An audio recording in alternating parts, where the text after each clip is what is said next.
3 दिन की छुट्टी के लिए प्रधानाध्यापक को आवेदन पत्र लिखिए। मित्र को अपने जन्मदिवस पर घर बुलाने के हेतु पत्र लिखकर आमंत्रित कीजिए। निम्नलिखित गद्यांश को ध्यान में पढ़कर प्रश्न का उत्तर दीजिए। हेलो दोस्तों, मैं हूं कमलेश सांजना और आप देख रहे हैं हमारा यूट्यूब चैनल भूतनाथ। आज की वीडियो में हम देखेंगे कक्षा 8वीं का हिंदी का वार्षिक परीक्षा मॉडल पेपर। इस वीडियो में हम देखेंगे कि जो पेपर हिंदी का कैसा आएगा। ठीक है, ये पूरा अपन ब्लूप्रिंट के हिसाब से है। तो आइए चलो शुरू करते हैं। यह आपका फ्रंट पेज जो भी रहेगा, आपका विषय रहेगा हिंदी कक्षा 8वीं। परीक्षा का समय रहेगा 2.5 घंटे।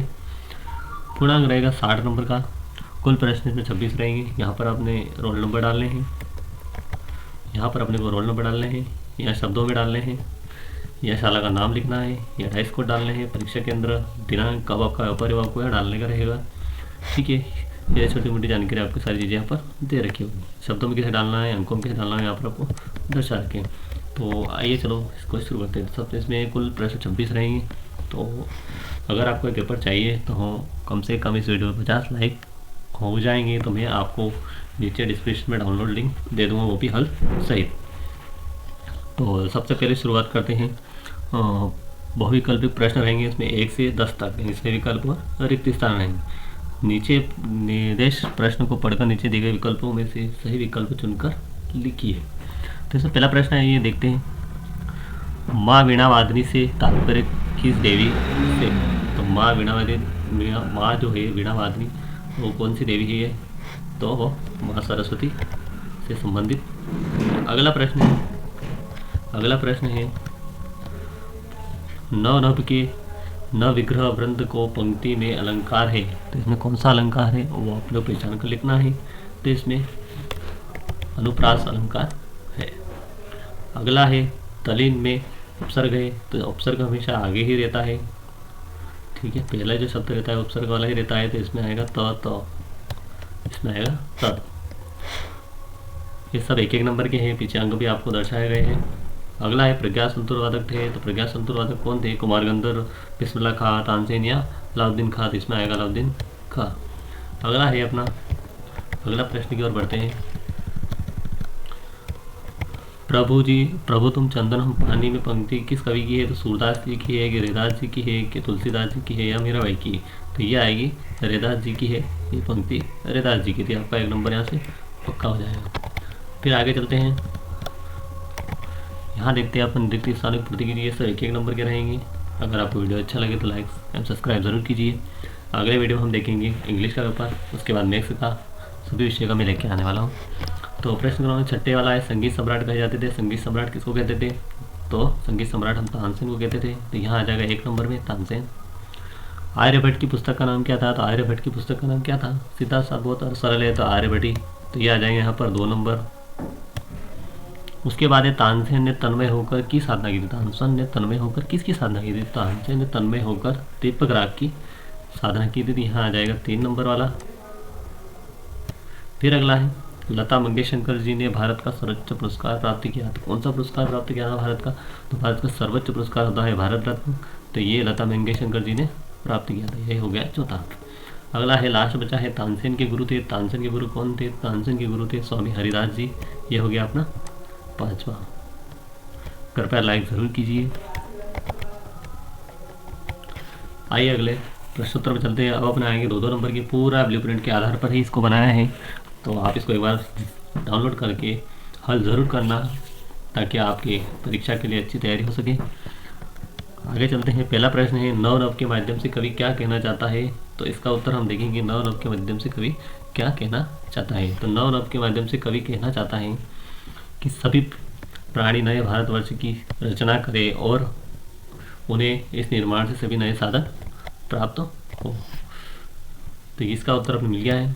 अगला प्रश्न देखते हैं। बाली को क्या वरदान प्राप्त था? बाली को क्या वरदान प्राप्त था? तो इसको तो बाली को वरदान प्राप्त था कि वो सामने वाले की आधी ताकत अपने में खींच लेता था। तो बाली को सामने वाले की आधी ताकत अपने में खींच लेने का वरदान प्राप्त था। सरस्वती किस संगीतज्ञ के गले में विराजमान मानी जाती है? तो सरस्वती किसके गले में विराजमान मानी जाती है? तो माँ सरस्वती स्वर कोकिला लता मंगेशकर जी के गले में विराजमान मानी जाती है। तो ये आपके यहाँ से 2 नंबर पक्के हो जाएंगे। अगला प्रश्न है, डॉक्टर चंद्रा के सामान्य ज्वर के बाद कौन सी बीमारी हो गई थी? तो इसका उत्तर आइए देखते हैं। तो इसका उत्तर है, डॉक्टर चंद्रा को सामान्य ज्वर के बाद सॉरी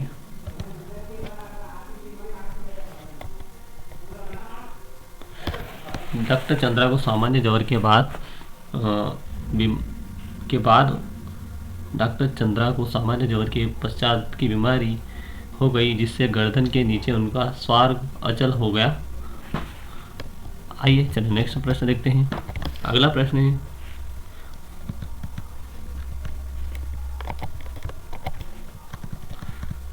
है, मुक्तखोरों के सरदार किसे कहा गया है? तो मुक्तखोरों के सरदार किसे कहा गया है? तो ये अपना है, मुक्तखोरों के सरदार मुक्तानंद जी को कहा गया है। रस की परिभाषा दीजिए। ये देखिए अपने 2 नंबर में एक ब्लू प्रिंट में भी था कि 2 नंबर का आपका एक 2 नंबर का आपका एक व्याकरण से आएगा। तो ये अपना है, रस का परिभाषा लिखिए। तो रस की परिभाषा है, तो किसी काव्य या किसी काव्य को पढ़ने या सुनने में जो अलौकिक आनंद प्राप्त होता है उसे रस कहते हैं। इसकी कई तरह से अलग अलग परिभाषाएँ होती हैं। हर बुक्स हर विद्यालय में अलग अलग लिखवाई जाती है। तो आप इसका उत्तर देख लेना, मैंने इसका उत्तर भी आपको दे दूँगा। नीचे आगे जाएंगे। अमृता देवी का नारा क्या था? तो अमृता देवी का क्या नारा था? तो इसका उत्तर अपन देखते हैं।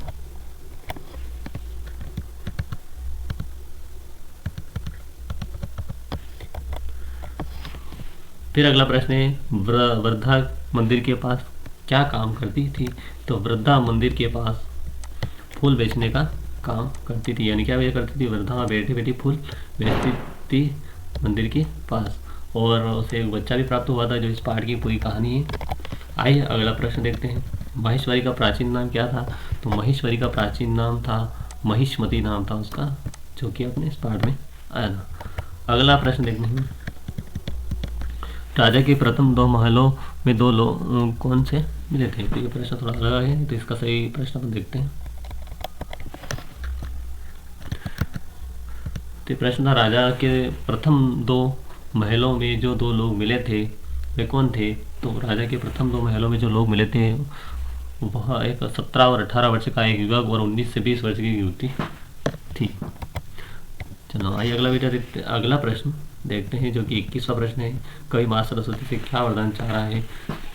तो इसका उत्तर हम देखते हैं। आपको उत्तर सारे इसके नीचे व्यवस्थित रूप से मिल जाएगा। सिर्फ लाइक कीजिए और सब्सक्राइब कीजिए। तो कवि माँ सरस्वती से वरदान चाह रहा है कि संपूर्ण भारतवर्ष में स्वतंत्रता की नई भावना का अमर मंत्र भर दे, प्रत्येक व्यक्ति के हृदय से विभिन्न स्तर से अज्ञान का अंधकार दूर हो जाए तथा सर्वत्र ज्ञान की ज्योति का झंडा बहने लगे। तो ये कवि माँ सरस्वती से वरदान चाह रहा था। तो इसका उत्तर हो गया। अगर उत्तर आप लिख देंगे तो इसके आपके पूरे 3 नंबर कंप्लीट हो जाएंगे, जो कि आपके हिंदी वाले पेपर में। अगला प्रश्न है 22वां प्रश्न है, और यहाँ से आपकी आ रही है 3 नंबर की एक एप्लीकेशन और तो इसका आ जाएगा। पहला देखते हैं, 3 दिन की छुट्टी के लिए प्रधान अध्यापक को प्रार्थना पत्र लिखिए। तो इसको लिख सकते हैं, श्रीमान प्रधान अध्यापक महोदय। ठीक है, अपना स्कूल का नाम आ जाएगा, जिला आ जाएगा और राज्य आ जाएगा। नीचे विषय आ जाएगा कि अवकाश हेतु प्रार्थना पत्र। और सेवा में सविनय निवेदन है कि मैं आपके कक्षा का 8वीं का छात्र या छात्रा हूँ। मेरे घर पर अति आवश्यक कार्य होने के कारण मैं विद्यालय में उपस्थित नहीं हो पाऊंगी या पाऊंगा, अतः श्रीमान से निवेदन है कि मुझे 3 दिन का अवकाश देने की कृपा करें, दिनांक से दिनांक तक। ठीक है, नीचे एक साइड धन्यवाद आ जाएगा, इधर आप लिख सकते हैं आपका आज्ञाकारी छात्र या छात्रा और आपका कक्षा सर चीज़ डाल सकते हैं। ठीक है, अगला प्रश्न देखते हैं अपन। और इसके नीचे है, मित्र अपने मित्र को जन्म दिवस पर घर बुलाने हेतु पत्र लिखिए, आमंत्रण। ठीक है, आमंत्रण पत्र लिखिए। इसका उत्तर आपको डाउनलोड लिंक में मिल जाएगी। निम्नलिखित पंक्तियों संदर्भ सहित भाव स्पष्ट कीजिए। ठीक है, पायो जी मैंने राम रतन धन पायो, बस। ठीक है, पूरी पंक्ति है, तो इसका आपको भाव स्पष्ट करना है। इसका भी उत्तर आपको मिल जाएगा। अथवा में दिया है, काट अंत उर के बंधन स्तर भा जननी ज्योतिर्मय जर्जर कुलश भेद कलुष भेद तम हर प्रकाश पर जगमण जग कर दे। ठीक है, तो इसका भी उत्तर आपको मिल जाएगा। ये पूरा भावार्थ आपको लिखा हुआ मिल जाएगा। अगला है, निम्नलिखित गद्यांश को ध्यान से पढ़कर प्रश्न उत्तर लिखिए। परोपकार से बढ़कर कोई पुण्य नहीं, वेदों में उपनिषदों में यही कहा गया है। भारतीय संस्कृति परोपकार के लिए जानी जाती है। महर्षि दिनचर्य ने वसुव्रतासुर से रक्षा करने के लिए देवताओं को अपनी अस्थियों को दान में दे दी थी। राजा शिवी ने कबूतर की रक्षा के लिए बाज को अपना मांस काटकर खिलाया। देश को स्वतंत्र कराने के लिए हजारों भारतीयों ने अपने प्राण त्यागे थे। दूसरों के कष्टों को अपना कर देखिए, कष्ट में किसी का सहारा बनकर देखिए। दुखी व्यक्ति के दुख दूर हो जाने पर उसके मुख पर आए मुस्कान के कारण यदि आप है तो आपसे महान कोई व्यक्ति नहीं है। हमेशा दूसरों की मदद करनी चाहिए, उनकी खुशियों के लिए हमेशा तत्पर रहना चाहिए। तो पहला है वेदों उपनिषदों में क्या कहा गया है, तो इसका उत्तर यहाँ से आ जाएगा।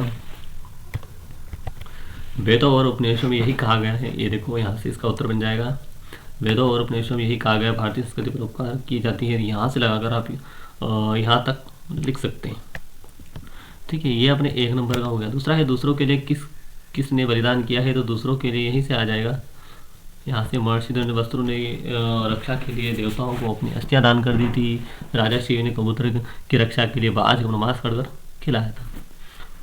ठीक है, अगला प्रश्न इसी का है, महान कौन है। तो महान कौन है, जो दूसरों की मदद करता हो, दूसरों के दुख में दुखी होता हो, या अपने उसके मुस्कुराने के कारण आप स्वयं है, तो आपसे महान कोई नहीं। तो इसका उत्तर यहाँ से लिख सकते हैं, दुखी व्यक्ति के दुख दूर हो जाने पर उससे मुख पर आई मुस्कान के कारण यदि आप हो तो आपसे महान व्यक्ति कोई नहीं।